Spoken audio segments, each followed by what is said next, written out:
법사님께 금강경 공부를 접한 지 오래되지 않은 초심자가 공부할 때 가져야 할 마음 자세와 공부 중 주의해야 할 것에 대해 여쭙고 싶습니다.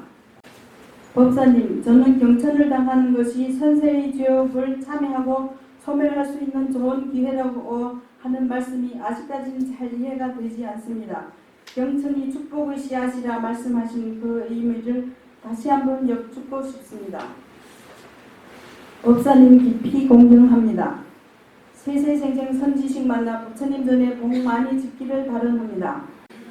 전 중국 동포로 한국에 오셔서 불교를 만나게 되셨고 그리고 상당히 공부를 잘하고 계신 것 같습니다. 전 중국 동포는 북한에서 탈북한 탈북 동포군 간에 대부분이 다 기독교 신자가 된 그런 것을 많이 봐왔습니다. 그럼에도 불구하고 가문의 콩나기 식으로 불자의 길을 택하는 사람이 어쩌다 있습니다.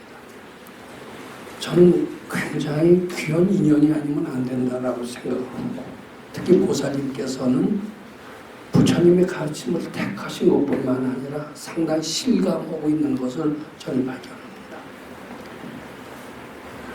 자, 우선 금강경의 특징에 대해서 먼저 말씀드리고자 합니다. 이 금강경에 대한 특징을 말씀드린다면 첫 번째 질문에 대한 해답이 될 수 있을 것으로 생각합니다. 이 금강경 속에는 금강경 독송해 보신 분은 잘 알겠습니다만은 가장 많이 튀어나오는 단어가 아상이라는 얘기입니다. 아상이 본래 없다라는 겁니다. 또 아상을 소멸해야 된다라는 이야기도 많이 나옵니다. 아상이 있으면 보살이 아니라는 이야기도 많이 나옵니다.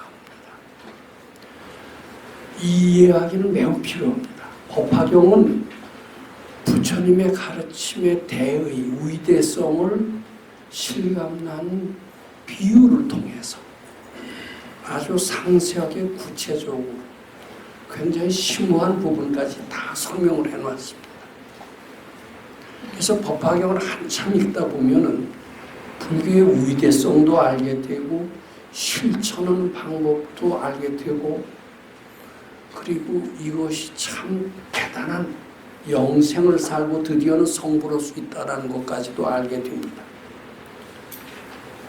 그런데 가장 우리 당면한 문제는 무엇이냐면은 불교의 위대성을 알기보다는 당장 재앙을 소멸하는 것이 우리한테 가장 첫 번째 동물입니다.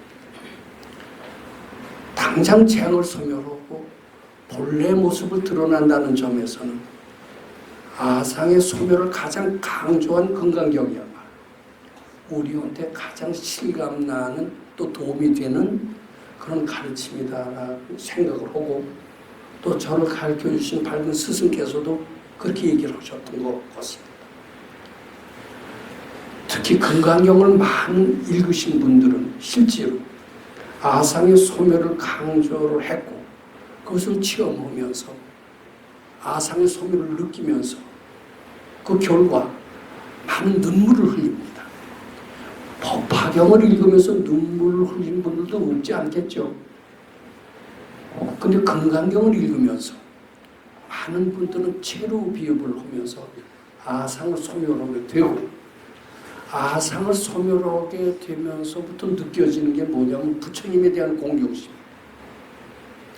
근데 법화경 같은 것, 화엄경 같은 것은 부처님에 대한 위대성, 불교의 위대성을 일깨워주고 수행 방법을 구체적으로 설명해 놨습니다만은 바로 단도직입적으로 아상을 소멸하는 이런 기능에 있어서는 조금 약하다는 것이 제 소견입니다.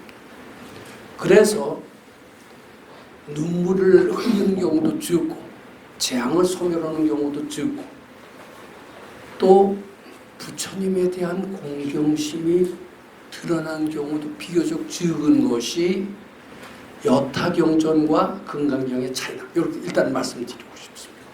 확실히 금강경을 읽으면서 재앙 소멸을 느낍니다. 그것이 뭐냐면 마음이 시원함을 느끼기 때문입니다. 편안함을 느끼기 때문입니다.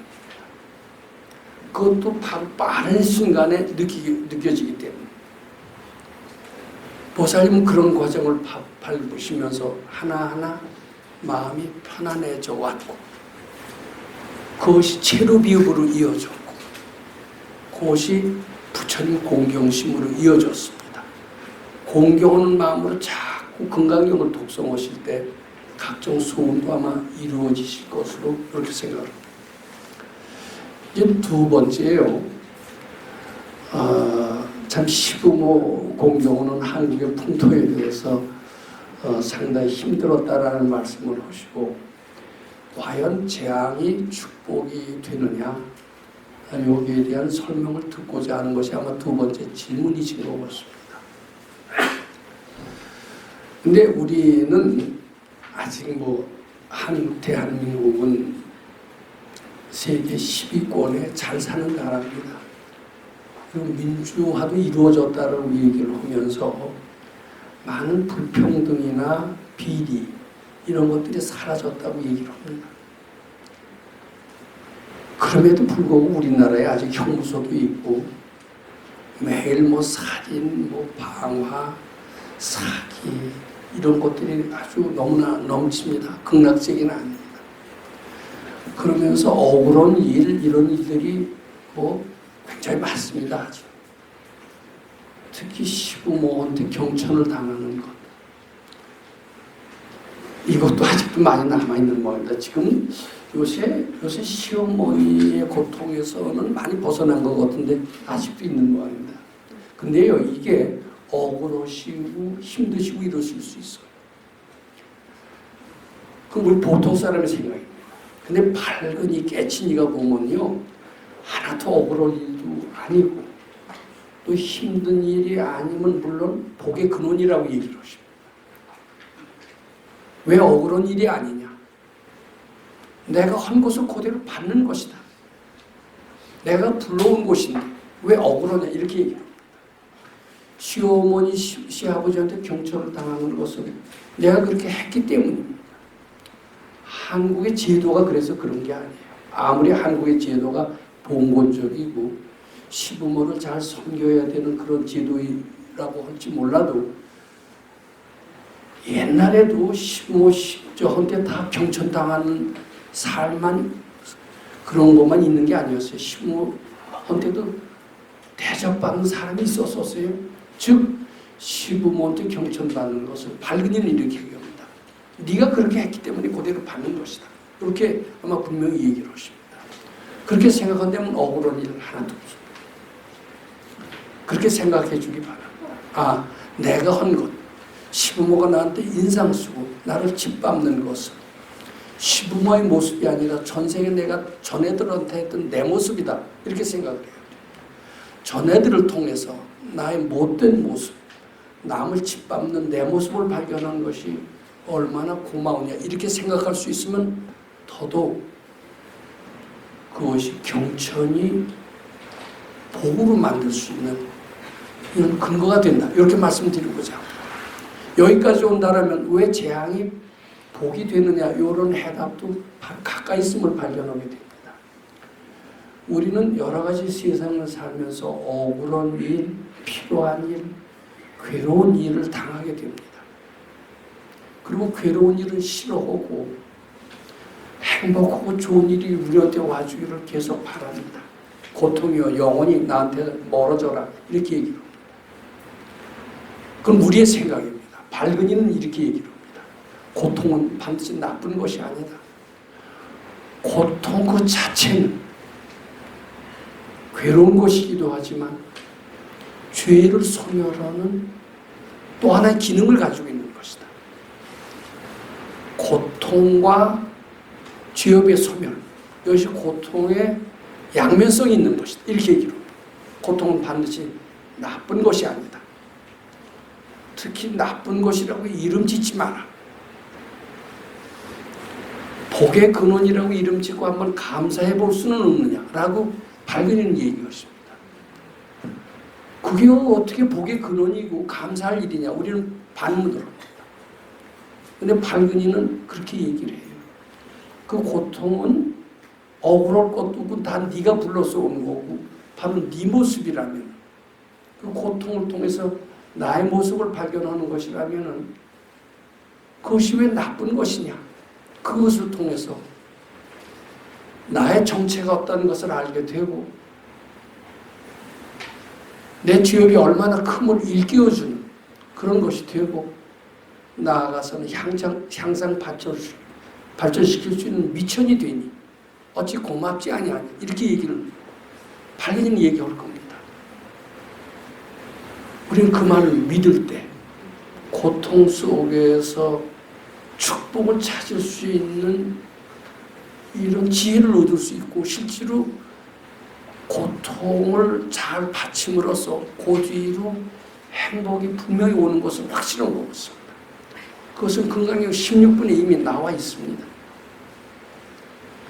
이것을 실감하는 사람은 수많이 있습니다. 금강경 오는 사람들은 이것을 실감하고 이것을 최대 보람으로 합니다. 중국이 티벳을 점령을 해서 수많은 승려를 죽였습니다. 수많은 승려를 죽이면서 몇십 년 동안 감옥에 가둬뒀던 사람들이 너무나 많습니다. 감옥에 갇힌 승려는 중국을 이를 갈망할 정도로 미워하는 사람들도 아마 없지 않았을 겁니다. 근데 중국을 이를 갈고 미워하는 그런 승려들은 감옥소에서 일찍 죽었어요. 그런데 감옥 속에서 20년 동안 봉부를 하면서도 더 젊어진 어떤 승려가 그 수도의 이야기를 한 것이 세상에 알려졌습니다. 나는 중국을 미워하지 않는다. 중국은 내 형제 자매를 죽이고 나를 감방에 가두어서 오랫동안 나를 괴롭게 했다. 그런데 알고 보면 이것은 다 나의 죄업의 결과요. 내가 불러온 것이요. 그것을 통해서 내 죄업이 얼마나 큰 것을 알게 됐고 그것을 통해서 내 진심을 닦을 수가 있었고 진심을 닦음으로써 나는 더 많은 지혜와 능력을 얻게 됐고 감방에 20년이 있었지만 나는 늙지 않고 죽지 않고 더 젊어지고 더 활력이 있었다. 그러니 20년 동안 감옥에 있다 석방이 되면서 더 밝아지고 젊어진 모습을 보고 주위에서 티벳 사람들이 환호했다는 이런 이야기였습니다. 나는 이 티벳 사람들의 이야기를 하고자 하지 않습니다. 우리 당장 우리 고통을 나쁘게 여기지 마시기 바랍니다. 고통이라고 이름 짓기 때문에 괴로운 겁니다. 이것은 축복의 씨앗이 되고 내 죄업을 얼마나 큰가 이것을 일깨워주는 교훈이 되고 바로 내 모습을 일깨워주는 교훈이 되고 나를 향상 발전시키는 미천이 되고 고통에서 벗어나게 하는 원동력이 된다. 이렇게 생각한다면 고통은 싫어하고 멀리할 것이 아니라 감사하고 축복할 일이다. 이렇게 느끼게 됩니다. 여기까지 설명을 드렸습니다만 보충 질문할 것이 있으면 해주십시오.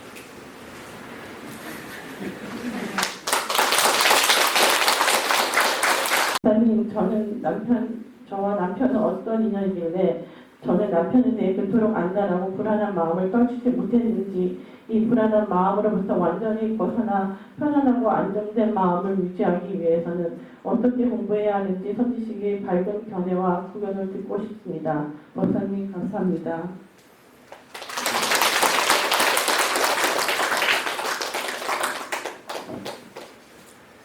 이제 다시 금강경 가르침의 특징을 우선 좀 말씀드리는 게 좋을 것 같습니다. 금강경 특징은 아상이 본래 없다. 아상이 즉시 비상이며 인상중생상주자상이 즉시 비상이며 이런 말이 나옵니다. 본래 없다라는 것이 금강경 가르침의 특징입니다. 그것을 뒷받침하는 구절이 굉장히 많이 나옵니다. 실무유법, 실무중생 등멸도자 이런 것들도 아상이 본래 없다라는 가르침을 아주 간접적으로 이렇게 표현하고 있습니다.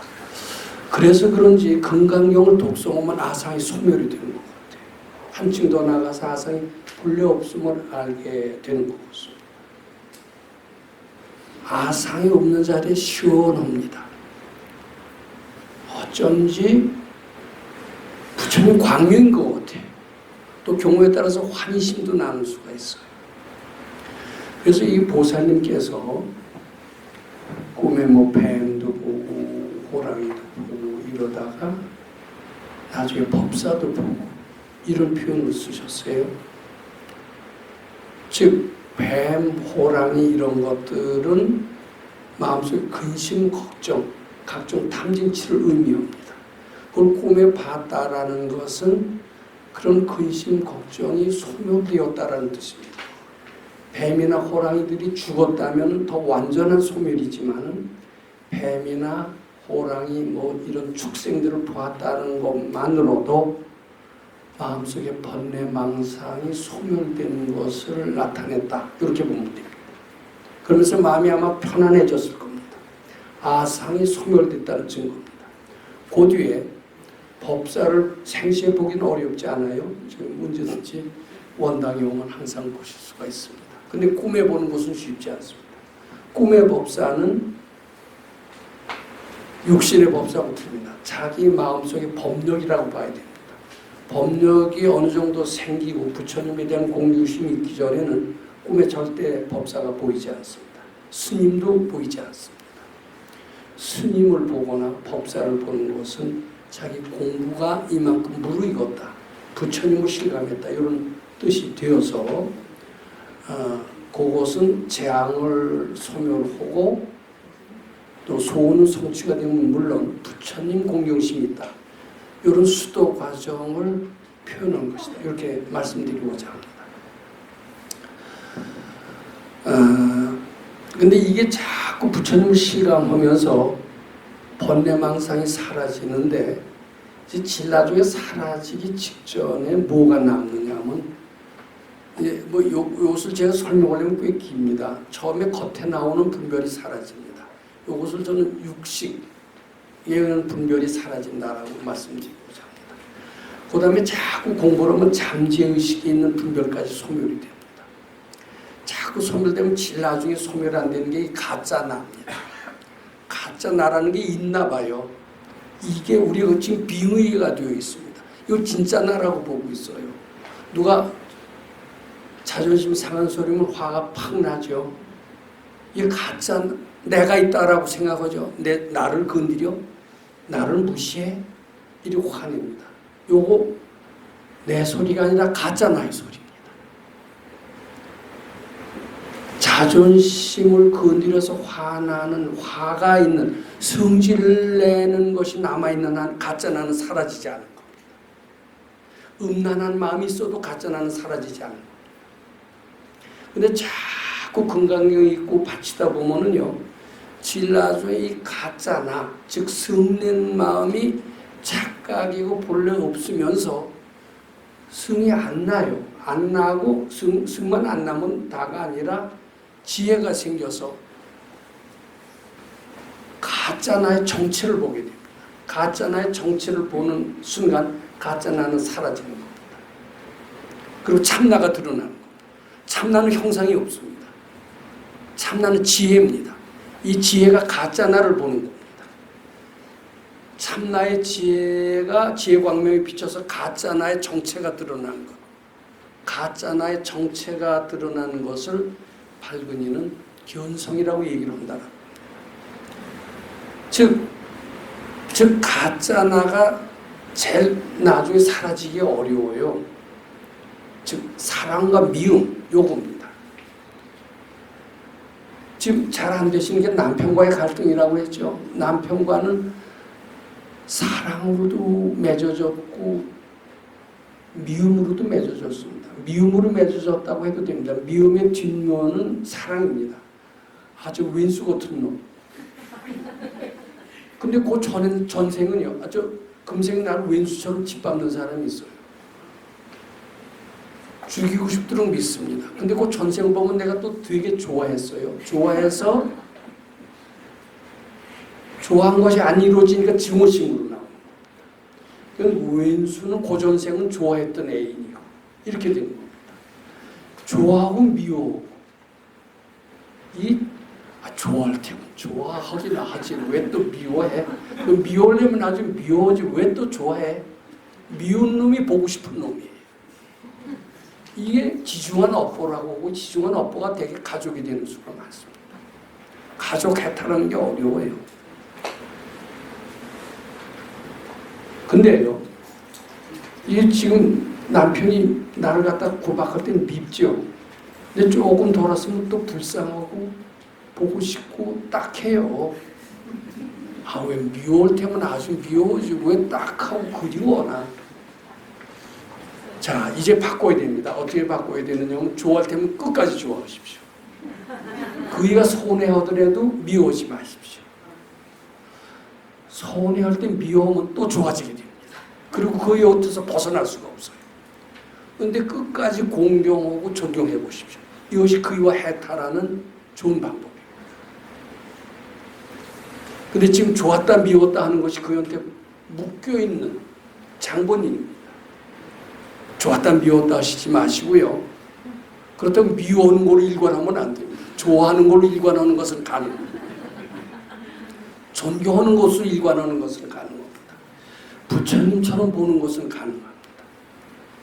남편이 밉다 하더라도 남편이라고 생각하지 말고 나는 남편의 아내라고 생각하지 말고 나는 부처님 시봉하는 사람이다라고 자꾸 연습을 한다면은 남편이 미워할 때 화내지 않을 수가 있습니다. 그리고 좋았다 미웠다 하지 않고 끝까지 부처님으로 볼 수가 있습니다.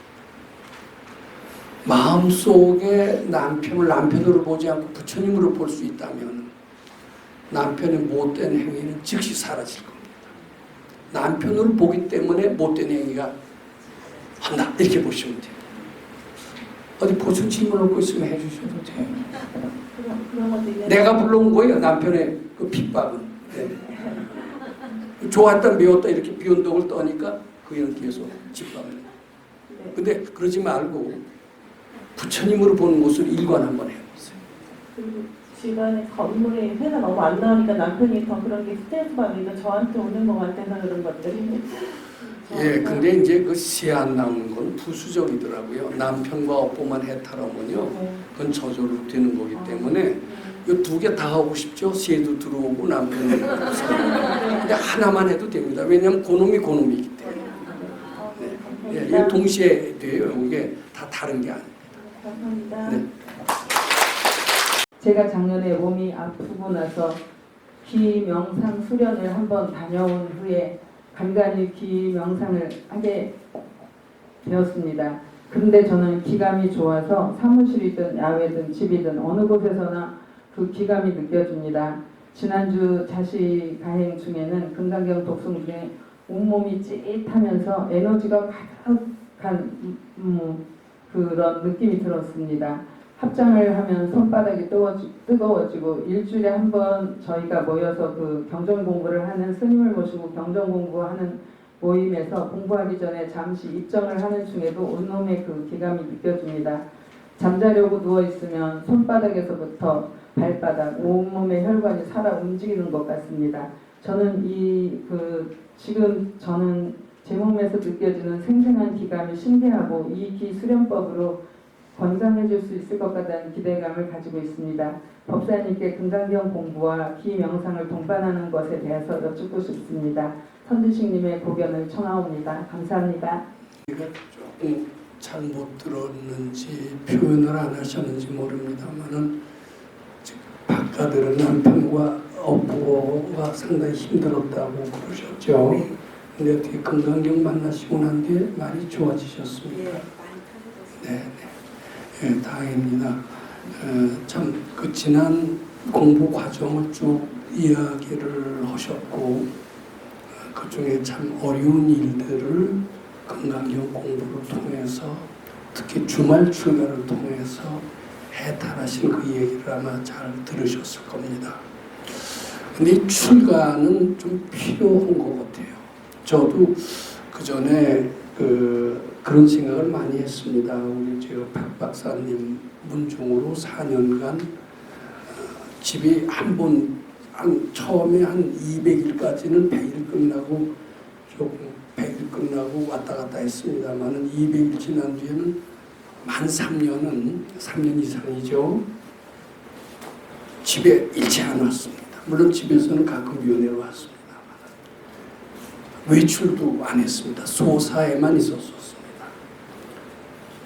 근데 그렇게 출가했기 때문에 제 업장을 닦을 수 있다라고 말씀드립니다. 마찬가지로 주말 출가는 굉장히 소중합니다. 업보 세계에서 벗어날 수 있기 때문에. 근데 이제 이렇게 한번 넘어졌다고 했어요. 넘어지신 뒤에 출가도 아주 힘들었다고 그러는데 이제 우리는 이 넘어졌다라는 것에 대한 의미를 그렇게 크게 생각하지 않습니다. 근데 넘어짐으로 말미암아 출가가 중단이 되고 공부도 상당히 퇴보했다라는 표현을 하셨어요. 근데 우리 보통 사람들은 혹은 넘어지면 그렇게 되지, 넘어지지 않도록 주의해야 되겠구먼, 요 정도의 교훈밖에 못 얻습니다. 근데 발근이는 그렇지 않아요. 공부하는 중에 왜 그런 재앙이 생기느냐. 공부할 때 재앙 안 생겨야 됩니다. 근데 공부할 때 넘어져서 공부를 못하게 했다는 것은 심각한 재앙. 발근이는 넘어진 것에 대한 깊은 뜻을 합니다. 네가 전생에 다른 사람을 공부하는 사람을 방해하고 큰 소리치고 짓밟고 못하게 했기 때문이다. 그 결과가 공부하는데 넘어지는 그런 형태로 나타나 까딱하다 퇴타심이 나서 공부를 잃어버리게 될지도 몰랐을 것이다. 그때 넘어지게 되면서 공부에 대한 신심도 많이 떨어졌죠. 몸이 너무 힘들어서 글쎄 뭐 말은 몸이 힘들어서 그렇지만 마음까지도 식어요, 안 식어요? 많이 식어요. 거기다가 누가 옆에서 한술 더 뜨면 이제 보따리 싸갖고 다른 가르침으로 가게 되는 겁니다. 그러니까 발근이들은 그냥 넘어졌다는 단순한 사고를 보지 않습니다. 남을 공부를 방해하고 심지어는 학대하는 사람이 있어요. 법당에서도 갑질하는 사람이 있습니다. 갑질하는 사람은 내 생에 거의 퇴타심 직전까지 갑니다. 넘어지는 것은 반드시 원인이 있어요. 공부 방해한 원인이 그렇게 이루어진다, 이렇게 봅니다. 이거 공부할 때 아는 척하고 가리키려고 하지도 말아야 되지만 들들 볶아가면서 퇴타심 나게 하지 않아야 되는 것은 매우 필요합니다. 그런 기질이 아마 전생에는 아마 있었는지 모릅니다. 금생에는 없었는지 모릅니다. 발근이는 그렇게 얘기해요. 근데 그래도 전생에도 남을 들들 볶고 보따리 싸고 가게 만들기도 했지만은 그래도 그때 본인은 꾸준히 공부했던 그 결과로 우리 이제 금강경 15번에 신심이 부력하면이라는 표현이 나오죠. 신심까지 완전히 잃어버리지 않았기 때문에 전생에 금생에도 넘어지는 그런 괴로움 속에서 그래도 신심을 유지하면서 다시 참 광명의 날을 찾을 수 있었다. 이런 해석을 저는 하고 싶습니다. 근데 앞으로도 또 공부하다가 그런 일이 또 일어나지 말라는 법이 없습니다. 왜냐하면 전생에 한번 그런 것을 했고 한번 넘어짐으로써 참회가 됐지만 그때 완전히 참회가 안 된다면은 또 공부하다가 잘 돼야 되는데 재앙의 형태로 나타나서 까딱하다가 퇴타심이 나는 이런 악순환이 반복이 될 수도 있습니다. 근데 아마 안 될 것 같아요. 근데 여기서 잘 깨쳐야 됩니다. 단순한 사고가 아닙니다. 남을 괴롭히고 갑질하고 공부 못하게 한 것, 발근이는 그 깊은 의미를 봅니다. 이게 떠올랐다라는 것, 그건 깨쳤다라는 뜻을 의미합니다. 분별이 사라졌다는 것을 의미합니다. 분별이 사라지면은 편안해집니다. 환희심이 납니다. 지혜가 나올 수도 있습니다. 그러면서 눈물이 나올 수가 있어요. 업장이 소멸됐기 때문에. 법사를 보고 눈물이 나왔다라는 것은 깨달음을 얻어서 지혜가 나와서 눈물이 나왔다, 이런 뜻이 됩니다. 또 강국장님이나 이런 이근수 회장님 같은 경우는 나를 그쪽으로 인도해 주신 분, 그전에는 안 그렇지만 고마움은 분별이 소멸이 되고 지혜가 낮기 때문에 고마움을 느끼는 겁니다. 고마움을 느끼면서 나오는 눈물이다. 이게 눈물이 조금 틀려요. 지혜에 대한 감사의 눈물이 있을 수가 있고요. 또 고통에서 해방되었다라는 눈물도 있을 수가 있습니다. 감사의 느낌이었어요. 예. 그런데 특히 자식이나 남편에 대한 눈물, 이것은 그동안 남편에 대한 마음고생이 꽤 심하지 않았었습니까? 이 금강경을 통해서 그 업보가 풀리면서 업보가 풀릴 때 마치 본 고향으로 돌아오는 편안함을 느끼게 됩니다. 자유를 느끼게 됩니다. 일종의 감사의 눈물일 수도 있습니다. 업보가 해결이 되고 그것으로 말미암아 더 사이는 돈독해지는 것이 유지가 될 겁니다. 그 눈물은 분별의 소멸, 업보의 해탈, 지혜의 체험, 요 결과로 나타나는 현상이다. 그래서 잘 공부하고 계신 것 같습니다. 그리고 또 질문 또. 예, 박사님, 제가 기명상을 하는데 예. 김영상을 그렇습니다. 이게 자꾸 잊어버려서 죄송합니다. 근데요, 모든 수련에서 좋아지는 것이 있습니다. 뭐 금강경만 다라고 저는 얘기하지 않습니다. 왜 좋아지느냐면 부분적으로 아상이 소멸되기 때문입니다. 뭐 명상, 참선, 연불, 이거 수련이라는 이름을 붙입니다. 수련 속에는 아상을 소멸하는 요소가 있습니다. 아상을 소멸하기 때문에 편안함을 얻고 능력이 나오고 지혜가 나옵니다. 근데 그 사람들은 그것이 아상 소멸의 원인이라고 생각을 잘 안 하고 수도법의 우수성이라고만 얘기를 합니다. 어떤 수도법이 우수하느냐? 효과적으로 아상을 소멸할 수 있다면 그 수도법이 우수한 겁니다. 모든 수도를 통해서 편안함을 느끼고 행복을 느끼고 지혜가 나온다면 그만큼 아상이 소멸되었다. 이런 뜻으로 보면 됩니다. 그런데 우리 금강경 공부법은 왜 더 좋으냐면 여기에는 아상이 소멸하는 것도 있지만 부처님 공유하는 게 있어요. 그 두 가지를 같이 가지고 있습니다. 아상 소멸만 갖고는 사실은 완전한 해탈에 이를 수가 없다라고 봅니다. 우리 선생님의 말씀에 의하면 모든 수련은 선지식이 동반되지 않으면은 결국은 밝아지기 어렵다라고 얘기를 합니다. 선지식이 계신 수련과 자기가 하는 수련은 상당히 틀립니다. 수련 자체는 아상을 소멸하는 것이지만 자기가 하는 수련은 아상을 소멸하는 측면도 있지만 이기심을 추구하는 그런 측면이 있기 때문에 자기가 하는 수련은 아상을 근본적으로 소멸하지 못한다는 한계를 지니고 있다고 저는 말씀드립니다. 그런데 선지식이 지도하면은 아상을 구석구석 소멸해 주게 해요. 그렇기 때문에 반드시 수련을 할 때는 선지식이 동반되는 것이 필요하다. 이런 말씀을 드리고자 합니다. 그럼 선지식이 안 계신 세상에서는 어떻게 하냐? 또 이제 선지식이 있을 때 우리 같은 경우는 이렇습니다. 한 5사람이 공부했어요. 많을 때 5사람이지 그럴 땐 두세 사람밖에 없었어요. 매일 들어갑니다. 그러니까 매일 잘못된 마음을 다 시정을 해주세요. 가정교사를 받은 겁니다, 우리는. 그러면 제가 질문을 했어요. 옛날에 중국에 큰 한 선지식은 1000명을 거느리고 있대요. 1000명이 가정교사 노릇할 수 없죠. 상징적인 존재로 딱 이렇게 서 있을 뿐입니다.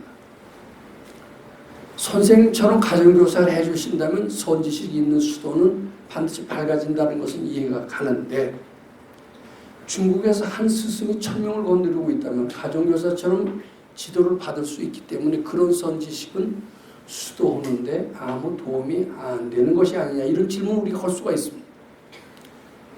근데 1000명을 거느려서 일일이 가정교사 역할을 못 하시지만 그 선지식의 비범한 행위는 그 이로 하여금 공경하게 만듭니다. 즉 1000명을 거느리는 하나의 선지식은 가정교사를 하면서 구석구석 아상의 때를 청소해 주지는 못하지만 사람들로 하여금 공경심을 내게 함으로써 아상을 소멸하는 효과를 나타내. 따라서 수도하는 데는 반드시 선지식이 필요하다. 이 말은 필요한 것같습니다. 그런데 선지식이 안 계신 세계에서는 어떻게 하느냐. 부처님에 대한 절대 공경심을 동반하는 이것이 꼭 필요합니다. 명상을 하든 수련을 하든 그것이 부처님의 가르침에서 나오는 것이다. 그것을 가르쳐 주신 그 뿌리인 부처님에 대한 공경심이 없이 저만 잘 되겠다라고 하는 명상, 저만 잘 되겠다고 하는 참선, 저만 잘 되겠다고 하는 염불은 이기심을 동반하기 때문에 아상의 소멸을 극대화할 수가 없는 거죠. 그래서 선지식이 기시는 것이 꼭 필요하고 선지식이 기시지 않을 때는 그 가르침의 뿌리인 부처님에 대한 공경심이 또 꼭 필요하다라고 보는 겁니다. 그런데 지금은 선지식도 존재하지 않고 부처님에 대한 공경심도 존재하지 않은 상태에서 단순한 수련은 아상을 근본적으로 청소하는 데 한계가 있기 때문에 완전한 수련이라고 할 수 없다. 이렇게 말씀드립니다. 이해가 되십니까? 근데 목사님 예. 왜냐면 이제 원래 이 그 기명상은 몸과 마음과 에너지 예, 좋습니다. 즉 몸을 건강하게 하는 겁니다. 그런데 이제 우리 그럼 몸을 건강하게 하는 것, 이것을 복이라고 얘기를 한다고 합니다. 근데 이제 우리는 몸만 건강하게 하는 게 아니라 마음을 마음이 지금 병들어 있거든요. 마음까지도 건강하게 해야 되는 것인데 마음까지 건강해야 되는 것은 아상을 소멸하는 거 아니면 안 된대요. 몸을 건강하게 하는 것은 아상까지 소멸하지 않아도 몸을 건강하게 할 수가 있다고 합니다. 기명상 같은 것은 몸을 건강하게 하는 것이 돼서 그것은 그냥 복 짓는 일이다. 저는 이렇게 말씀드리고 싶습니다. 근데 마음까지 건강해야만이 밝음을 체험할 수 있고 지혜를 임할 수 있습니다.